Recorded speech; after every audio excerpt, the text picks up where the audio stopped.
Russian President Vladimir Putin arrived in China on Sunday for a summit and celebrations for the 80th anniversary of Japan's World War II surrender. According to Associated Press, Putin was greeted by officials in Tianjin as he and leaders of 9 other nations were set to meet for the latest summit of the Shanghai Cooperation Organization. The 10-member group that will gather Sunday and Monday in the port city has grown in size and influence over the past 24 years, even while its goals and programs remain murky and name recognition low. The full membership includes Russia, Belarus, China, India, Iran, Kazakhstan, Kyrgyzstan, Pakistan, Tajikistan and Uzbekistan. Originally seen as a foil to U.S. influence in Central Asia, the original organization picked up 4 new members with the addition of India and Pakistan in 2017, Iran in 2023 and Belarus in 2024.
European foreign ministers are meeting in Copenhagen on Saturday for talks on how to address Russia's war in Ukraine and Israel's expanding military operation in Gaza. According to Associated Press, the focus is likely to be on how any peace agreement between Russia and Ukraine can incorporate guarantees to ensure no further aggression from Moscow. The freedom-loving world should concentrate on really curing the cancer instead of just killing the pain, Finnish Foreign Minister Elina Valtonen said. Russia, unfortunately, will be posing a long-term strategic threat, and therefore it will be a threat, not just in Ukraine also they're going forward, but also to the rest of us. Other ministers stressed the need for a consistent message and concrete measures against Israel, which has begun ground operations in Gaza City. If we want to have any credibility on our critique of Russia in Ukraine, we also have to stand up against the massive atrocities committed by Israel in Gaza, Norway's Foreign Minister Espen Barth Eide told reporters in Copenhagen.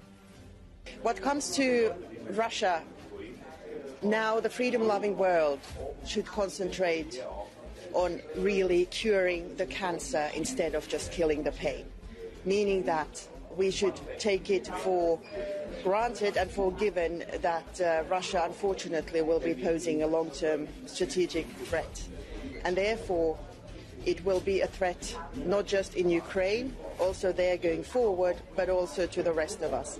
So we should really find our forces and put together our forces to put the pressure on Russia to end the killing, where we fully support Donald Trump's agenda on finding a deal on Ukraine. But at the same time, we need to make sure that something what has happened in Ukraine will never happen again.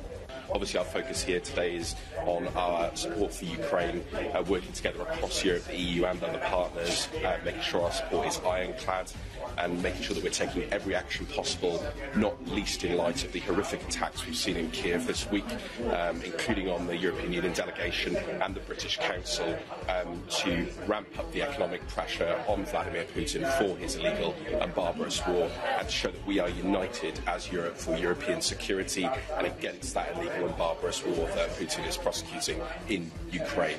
We want peace in Ukraine, but it has to be a fair and lasting peace for Ukraine.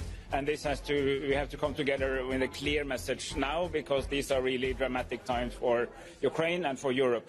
And the second message is that if we want to have any credibility on our critique of Russia in Ukraine, we also have to stand up against the massive atrocities committed by Israel in Gaza, in the war, but also in the illegal occupation of Palestine, including the West Bank, and we need strong support for building a Palestinian state, ending the war, getting humanitarian support in, and we also need to be able to put more pressure on, and also economic sanctions on Israel, because the words have not really been enough to change their attitude. We have been told by international organisations that there is a famine underway in Gaza. There is genocidal activity. And being honest, it's not enough to say, I want to see a ceasefire. It's not enough to condemn the actions. You have to say, what are we going to do as a European Union to help bring about the ceasefire? What are we going to do to make the Netanyahu government stop the killing of children, stop the killing of civilians? What are we going to do to ensure humanitarian aid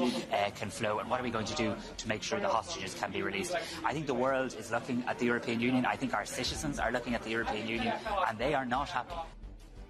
Lithuania proposes to move forward and quickly with the seizure of the frozen assets. That's the thing where we stuck for too long. We have to break this deadlock and move forward. We are providing at least a couple of legal decisions how to organize it, and we also understand that there are certain risks related to it. Nobody ignores those, but risks are to be managed but not avoided. And there are two main issues that we are discussing. We started last night, as I said. One is how to stop Russia's war in Ukraine, maintaining transatlantic unity, and making sure that the butchering Kremlin is stopped, because currently we don't see any indications that the intention is for peace in Russia. So it's up to the transatlantic actors, together with the US, EU, others, Brits, Canadians and others, to stop him. And the other issue is obviously the situation in the Middle East, where from one hand Hamas does not intend to lay down arms or give up political control. We don't see movements to release hostages.